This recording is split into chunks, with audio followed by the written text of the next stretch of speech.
lihat sekarang banyak orang diabetes, ya kan?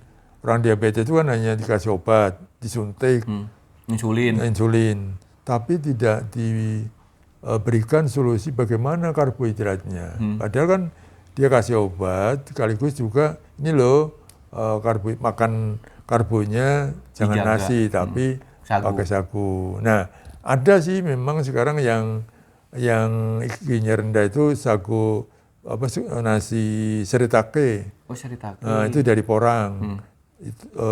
Gizinya memang lebih sangat rendah, cuman memang harganya mahal. Belum tentu orang mampu. Mungkin ya. sekilo bisa 200.000, Pak. 200.000. Dan tidak semua orang kan mampu kan. Hanya orang-orang tertentu yang mampu. Itu mulai sekilas tentang sagu dari sisi ketahanan pangan. Kalau sudah medisnya seperti itu tadi Pak ya? Dari sisi medisnya, sagu ini bisa menghindari diabetes, kemudian juga menghambat adanya GERD atau lambung, ya kan, dan menghindari kanker usus, Pak. Itu terutama ya? Terutama itu. Apa ibaratnya cuci usus? Nah, begitu. Jadi kan orang sebanyak sekarang, zaman sekarang loh, sembelit. Itu tuh Pak. Oleh sebab itu Pak, saya punya rumus. Jadi orang sehat itu hanya 3 sebetulnya Pak. Makan masih enak, tidur masih nyenyak, ke belakang masih lancar. Jadi ke belakang ini harus tiap hari. Kalau tiap hari nggak dibuang, maka kotorannya menumpuk, maka diproses sehingga tubuh kita ini mendapatkan pasokan yang kurang sehat. Karena racun itu kan. Sehingga upayakan supaya kita tiap hari ke belakang membuang ada yang kotoran. 3 hari sekali gitu loh Pak, 4 hari sekali gitu, gimana tuh Pak? Ya, itu memang biasanya orang-orang yang satu kurang serat, ya. Kemudian juga malas gerak. Ya, akibatnya nanti juga itu pasti fesesnya keras. Kalau fesesnya keras nanti akan mengakibat ambeien, ya kan? Nah, itu awal dari gejala penyakit biasanya. Kalau memang ini belum ada penelitiannya ya, tapi saya melihat orang yang kena gula biasanya juga diawali oleh ambeien karena dia bisa terganggu pencernakannya gitu. Tapi ini hanya hipotesa ya, belum ada bukti ilmiah begitu. Nah, ini mungkin ke depan kita coba hubungan antara pola konsumsi kemudian terhadap kesehatan tadi sangat penting ya. Sehingga kalau makanan itu ya dibuang kan pasti jadi racun, makanya harus dibuang. Ya jadi, normalnya kan bangun tidur kita kebuang air besar tuh Pak. Iya betul. Itu memang normalnya kan. Memang tubuh itu udah jamnya seperti itu. Iya. Allah sudah mengatur sedemikian rupa Pak, sehingga kita harus banyak bersyukur. Itu Pak. Jadi udah lengkap banget nih. Diskusi sama Bapak nih, dari ketahanan pangan soal sagu udah lengkap, bahwa ketahanan pangan tuh penting ya. Sangat penting Pak. Pengganti nasi, pengganti beras, atau pengganti jagung pun masih bisa ya. Bisa, betul. Sagu ini ya, terus untuk sagu juga kearifan lokal juga masih terjaga banget ya Pak. Betul. Jadi untuk apapun, sampai pun ulat sagunya pun, betul. itu masih bisa dikonsumsi karena proteinnya tinggi. Protein tinggi, dan itu juga biasanya meningkatkan vitalitas. Oh gitu? Karena itu protein dan lemak tinggi Pak. Cuman memang belum ada penelitian ilmiahnya cara belum. Ilmiahnya ya. Jadi mungkin kalau Bapak mau nanti jadi apa? Boleh tuh Pak, responden. Boleh. Saya belum pernah terus terang aja Pak. Lihat pohon sagunya pun saya belum pernah Pak. Oh iya. Produk sagunya pun dari hutan ya, mau ditebang itu sampai dibabat sampai segala macam. Itu kan dilari ke sungai kan Pak ya? Ininya lewat sungai. Lewat sungai kan, karena kan berat. Transportasinya. Ya. Kan kalau di itu kan berat itu tuh. Gak mungkin kan manusia ngangkat atau pakai traktor pun butuh biaya bensin atau diesel segala macam. Makanya dialiri lewat di sungai. Karena itu murah juga Pak. Iya. Jadi biasanya untuk menjaga supaya dia tidak rusak. Oh gitu. Itu ada manfaatnya juga tuh Pak? Ada Pak. Jadi disimpan di air itu melindungi supaya dia tidak mengalami proses fermentasi sehingga akan penurunan patinya. Jadi menjaga itu Pak. Itu sebetulnya bukan, itu ada manfaat lain juga itu ya? Ada, menjaga itu supaya dia nggak berkurang. Makanya kalau potongan sagu itu namanya tual, Pak. Iya, segini-segini kan, kayak gelondongan kayu kan. Tapi 1 meter. 1 meter. Nah itu begitu disimpan langsung di kali itu kan dia banyak ininya kan, banyak jamurnya, hitam-hitam atau merah. Itu berarti kan jamur tumbuh baik di situ. Artinya gizinya cukup baik untuk menyediakan jamur itu bisa tumbuh. Oh gitu. Patokannya itu ya? Patokannya itu. Nah, sekarang kenapa kok di sagu ini tidak ada hama dan penyakit? Itu walau alam. Karena Tuhan sudah membuat menciptakan tanaman ini yang luar biasa. Hama penyakitnya tidak ada, dia penyedia pangan yang sehat, bisa cocok terhadap perubahan iklim, dan bisa tahan pada kekeringan dan banjir. Dan dia penyerap kotoran-kotoran udara ini paling baik dibanding tanaman lain. Oh gitu. CO2 lah, penyerap CO2. Ya. Penyerapan udara kotor ya. Udara kotor. Jadi dia menyerap udara kotor, kemudian menghasilkan oksigen. Sebetulnya sagu ini juga dari ekonomis nggak sih Pak? Pangan ekonomis nggak Pak? Apa menghasilkan nggak sebetulnya sih Pak? Untuk jangka panjang? Jangka panjang sangat menghasilkan, sangat menguntungkan Pak sebetulnya. Karena kalau kita lihat, orang-orang yang di daerah penghasil sagu misalnya Meranti, itu anaknya pada sekolah di luar negeri semua Pak. Oh gitu. Ada di Jerman, di Amerika. Artinya bahwa selama ini dia ininya dari sagu. Hidupan dari sagu itu? Betul. Petani sagu ya? Petani sagu, tapi memang yang kerja orang-orang kita, tapi dia mengendalikan perdagangannya, sehingga dia sekolah atau naik haji, dan itu banyak sekali tanaman sagu ini yang diijon, baik untuk dijual di depan. Gitu. Jadi nanti begitu jarnen, bayar setelah panen, hitung. Jadi untuk sekolah, emang untuk hajatan. Emang ada kooperasinya juga Pak yang ada sih, gitu, cuman kan tidak semua ini tercover kan. Jadi kebanyakan petani kan kepengen praktis, dan itu kan menolong juga bagi petani yang membutuhkan kan. Benar. Kalau ke bank kan ada syarat, benar, macam-macam, ada tanggungan. Ini kan kepercayaan saja. Ini saya punya pohon sekian, pinjam sekian juta, oke. Sekian panen, ambil. Nanti panen ambil, begitu. Itu benar-benar segi ekonomis sih betulnya ada Pak ya ekonominya? Sangat ekonomis Pak. Oke. Sangat ekonomis. Ya selama ini kan kebijakan pemerintah tuh belum berpihak Pak. Berpihak ke mereka ya. Kemarin saya ngobrol dengan Pak Wamen. Pak Wamen ini perlu ada kesetaraan begitu ya. Jadi kalau selama ini pangan pokok ini kan dapat subsidi. Nah iya. Baik mulai dari bendungannya, pupuknya, irigasinya, kemudian pestisidanya itu kan dapat. Nah sagu kan tidak ada sama sekali. Sama sekali nggak ada Pak. Nah, jadi kalau sekarang beras sagu itu ada, harganya masih di atas harga beras saat ini. Pak Adi perlu tahu ya bahwa harga beras sebetulnya itu kalau sekarang kan paling mahal katakanlah 15-20 ribu ya. Itu kan udah mahal. Itu sebetulnya kalau subsidi ini dilepas itu bisa sampai 50 ribu Pak. Nah itu belum banyak dipahami oleh masyarakat. Selama ini sebetulnya beras sebagai makan pokok itu syarat dengan subsidi. Berat loh Pak. Berat. Itu.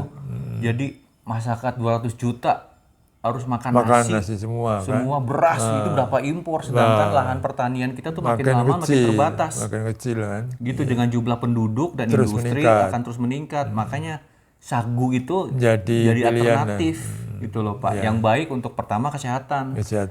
Dan juga untuk ketahanan pangan begitu Pak. Dan ini Pak seru juga nih diskusinya sama Pak Bambang nih. Ada closing statement nggak Pak sebelum kita tutup nih Pak? Untuk biar pertama untuk kebijakan pemerintah dan semua nih masyarakat yang terkena diabetes sagu itu apa gitu kita sebelum berakhir diskusi ini gitu loh Pak. Bapak ada closing statement, silakan Pak. Baik, jadi teman-teman sekalian, kita memiliki potensi sagu sebagai kearifan lokal karena negara yang memiliki sagu ini terbatas, hanya Indonesia. Indonesia aja Pak. Papua Nugini, kemudian ada Malaysia sedikit, Thailand juga sedikit, Filipina sedikit. Dan itu menjadi anugerah sebetulnya. Cuman kita masih mengabaikan sagu ini sebagai tanaman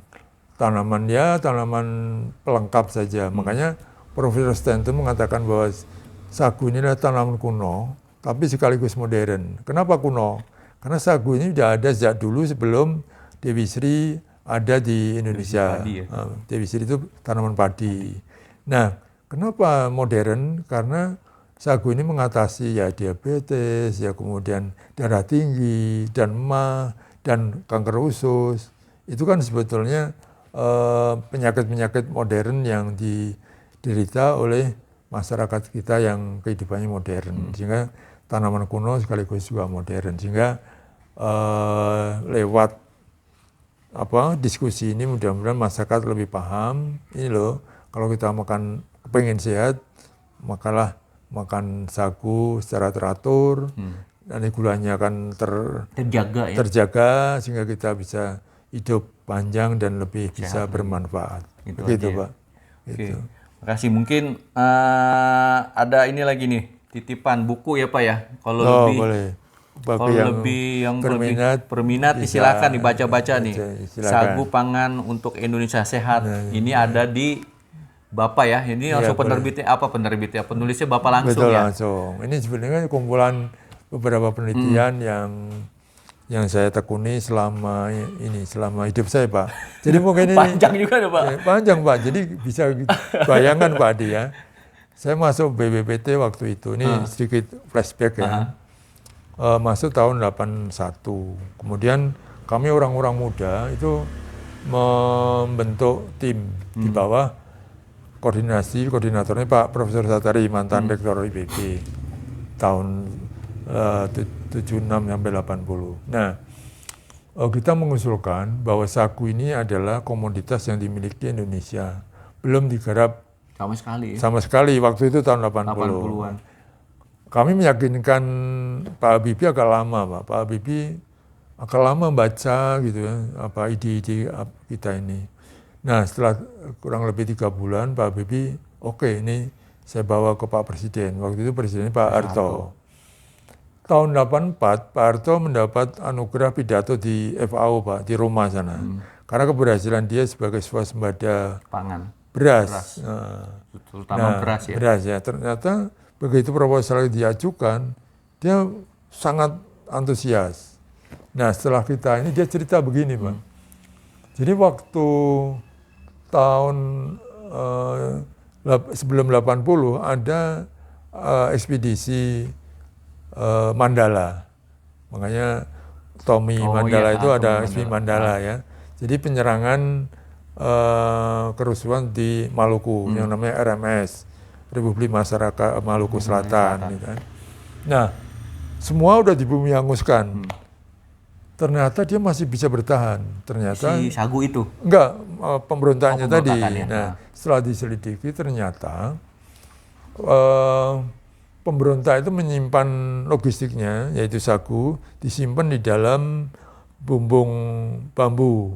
Kemudian disimpan di bawah air, selokan-selokan tadi. Nah, makanya dia tidak kelaparan.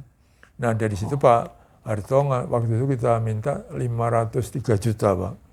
Dikasih, kita bangun lab di Ciampea, kemudian kebun juga di Ciampea juga, Dermagas itu menjadi percontohan, Pak.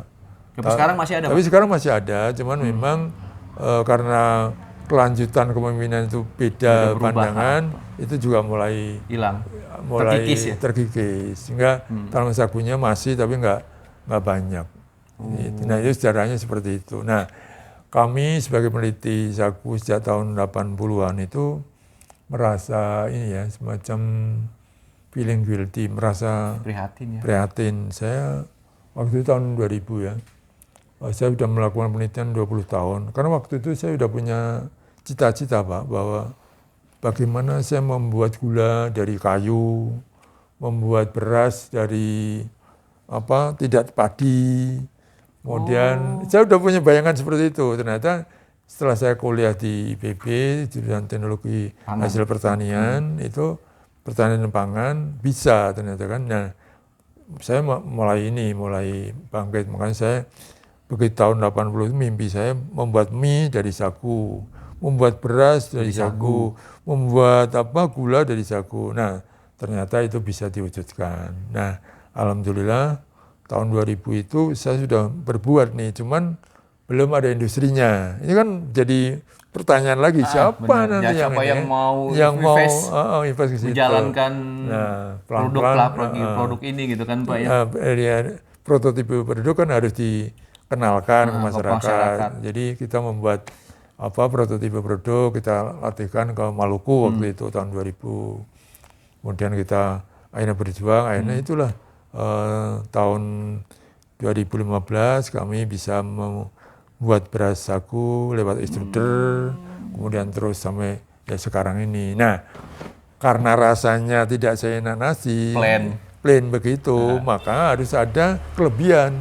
Nah, kelebihan tadi bahwa sagu ini memiliki pati resisten tinggi, kemudian juga baik untuk kesehatan. Nah, itulah menjadi saya sebagai poin-poin tertentu, saya bagi peneliti puas, tapi dari sisi manfaat memang belum, karena memang belum banyak yang tahu.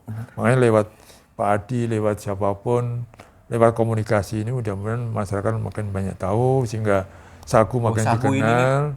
Itu karunia Allah SWT buat Indonesia untuk tetap sehat. Selain beras kita. Jagung ya Pak ya. Betul. Singkong. Iya. Itu kan kurang diperhatikan tuh Pak. Kurang diperhatikan. Ini sagu dibanding perhatian ke komoditas lain, sagu memang paling rendah. Makanya waktu saya diskusi Pak Wamen itu paling tidak, kalau beras sagu itu sekilo 30.000, pemerintah subsidi misalnya 10.000, sehingga di pasaran bisa 20.000, sehingga masyarakat umum bisa terjangkau lah dan terjaga kesehatannya. Cuman itu kan baru wacana, belum ada action. Belum ada kebijakan juga. Kebijakan. Nah, ke depan memang rencana mungkin tanggal 9 kami bertemu dengan Kabulog untuk menyampaikan ide-ide atau gagasan-gagasan bagaimana masuk ini sagu ini, beras sagu ini, supaya program diversifikasi juga bisa berjalan, masyarakatnya juga bisa sehat. Begitu Pak Adi. Makasih. Aduh, panjang. Tuh, waktunya aja nih mepet banget nih. Alhamdulillah ya Pak. Makasih ya Pak sudah menyempatkan waktu. Semoga kita diskusi ini jadi masukan buat pemerintah bahwa sagu ini nih penting. Insya Allah, pertama ketahanan pangan ya Pak. Dan kesehatan. Jangan buat kesehatan juga. Jangan sampai nih BPJS jebol. Gara-gara orang udah penderita diabetes karena makanannya sih kurang makannya nasi terus, sagu kurang diminati. Gitu ya Pak. Makasih ya Pak. Terima kasih atas Pak. Waktunya. Makasih banget atas waktunya, biar kita bisa diskusi lagi. Terima kasih Nanti ada Pak waktu Adi. membahas topik yang lain.